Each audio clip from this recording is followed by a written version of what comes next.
Mark సువార్త 13వ అధ్యాయం. ఆయన దేవాలయములో నుండి వెళ్ళుచుండగా ఆయన శిష్యులలో ఒకడు, బోధకుడా, ఈ రాళ్లేలాంటివో, ఈ కట్టడములు ఏలాంటివో చూడుమని ఆయనతో అనెను. అందుకు యేసు, ఈ గొప్ప కట్టడములు చూచుచున్నావే, రాతి మీద రాయి ఒకటి అయినను ఇక్కడ నిలిచి ఉండకుండా పడద్రోయబడునని అతనితో చెప్పాను. ఆయన దేవాలయం ఎదుట ఒలీవల కొండ మీద కూర్చుండియుండగా పేతురు, యాకోబు, యోహాను, ఆంద్రయ అనువారు ఆయనను చూచి, ఇవి ఎప్పుడు జరుగును? ఇవన్నీ నెరవేరబోవు కాలమునకు ఏ గుర్తు కలుగును? అది మాతో చెప్పుమని ఆయనను ఏకాంతముగా అడుగగా, యేసు వారితో ఇట్లు చెప్పసాగాను. ఎవడునూ మిమ్మును మోసపుచ్చకుండా చూచుకొనుడి. అనేకులు నా పేరట వచ్చి నేనే ఆయననని చెప్పి అనేకులను మోసపుచ్చెదరు. మీరు యుద్ధములను గూర్చియూ యుద్ధ సమాచారములను గూర్చియూ వినునప్పుడు కలవరపడకుడి. ఇవి జరగవలసి ఉన్నవి గాని అంతము వెంటనే రాదు. జనము మీదికి జనమును, రాజ్యము మీదికి రాజ్యమును లేచును. అక్కడక్కడ భూకంపములు కలుగును, కరువులు వచ్చును. ఇవే వేదనలకు ప్రారంభము. మిమ్మును గూర్చి మీరే జాగ్రత్త పడుడి.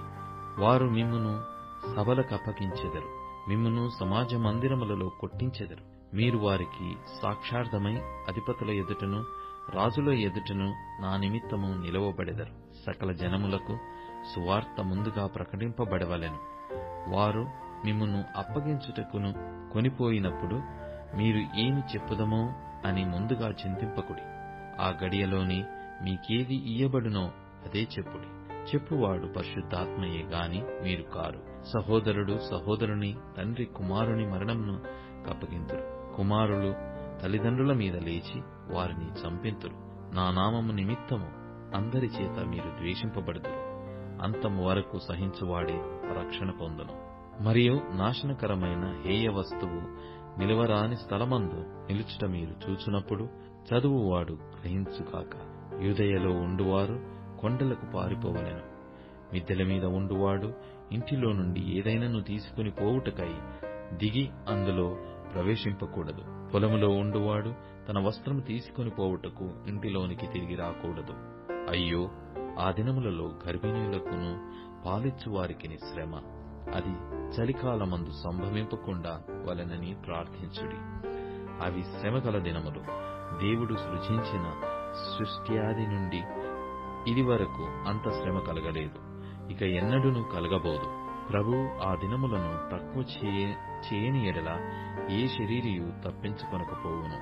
ఏర్పరచబడిన వారి నిమిత్తము అనగా తాను ఏర్పరచుకునిన వారి నిమిత్తము ఆయన ఆ దినములను తక్కువ చేశాను. కాగా ఇదిగో క్రీస్తు ఇక్కడనున్నాడు, ఇదిగో అక్కడనున్నాడు అని ఎవడైనను మీతో చెప్పిన ఎడల నమ్మకుడి. ఆ కాలమందు అబద్ధపు క్రీస్తులను అబద్ధపు ప్రవక్తలను వచ్చి సాధ్యమైన ఎడల ఏర్పరచబడిన వారిని మోసపుచ్చుటకై సూచక క్రియలను మహత్కార్యములను అగపరచెదరు. మీరు జాగ్రత్తగా ఉండుడి. ఇదిగో సమస్తమును మీతో ముందుగా చెప్పియున్నాను.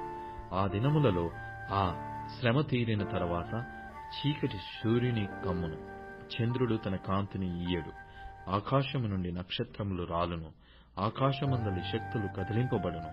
అప్పుడు మనుష్య కుమారుడు మహాప్రభావముతోనూ మహిమతోనూ మేఘారూఢుడై వచ్చుట చూచెదరు. అప్పుడు ఆయన తన దూతలను పంపి భూమి అంతము మొదలుకొని ఆకాశ అంతము వరకు నలుదిక్కుల నుండి తాను ఏర్పరచుకొనిన వారిని పోగు చేయించును. అంజూరపు చెట్టును చూచి ఒక ఉపమానము నేర్చుకొనుడి. దాని కొమ్మ ఇంకా లేతదై చిగిరించినప్పుడు వసంతకాలము సమీపముగా ఉన్నదని మీకు తెలియను. ఆ ప్రకారమే మీరు ఈ సంగతులు జరుగుట చూచున్నప్పుడు ఆయన సమీపముననే, ద్వారము దగ్గరనే ఉన్నాడని తెలుసుకొనుడి. ఇవన్నీ జరుగు వరకు ఈ తరము గతింపదని నిశ్చయముగా మీతో చెప్పుచున్నాను. ఆకాశమును భూమి గతించును గాని నా మాటలు గతింపవు. ఆ దినమును గూర్చియు ఆ గుడిని గూర్చియు తండ్రి తప్ప ఏ మనుష్యుడైనను, పరలోకమందలి దూతలైనను, కుమారుడైనను ఎరుగరు. జాగ్రత్త పడుడి. మెలకువగా నుండి ప్రార్థన చేయుడి. ఆ కాలం ఎప్పుడు వచ్చునో మీకు తెలియదు. ఒక మనుష్యుడు తన దాసులకు అధికారమిచ్చి ప్రతివానికి వాని వాని పని నియమించి మెలకువగా నుండుడమని ద్వారపాలకులకు ఆజ్ఞాపించి ఇల్లు విడిచి దేశాంతరము పోయినట్టే ఆ కాలము ఉండును. ఇంటి యజమానుడు ప్రొద్దుగ్రుంకి వచ్చునో, అర్ధరాత్రి వచ్చునో, కోడి కూయినప్పుడు వచ్చునో, తెల్లవారునప్పుడు వచ్చునో, ఎప్పుడు వచ్చునో మీకు తెలియదు. ఆయన అకస్మాత్తుగా వచ్చి మీరు నిద్రపోవుచుండుట చూచునేమో గనుక మీరు మెలకువగా నుండుడి. నేను మీతో చెప్పునది అందరితోనూ చెప్పుచున్నాను, మెలకువగా నుండుడనెను.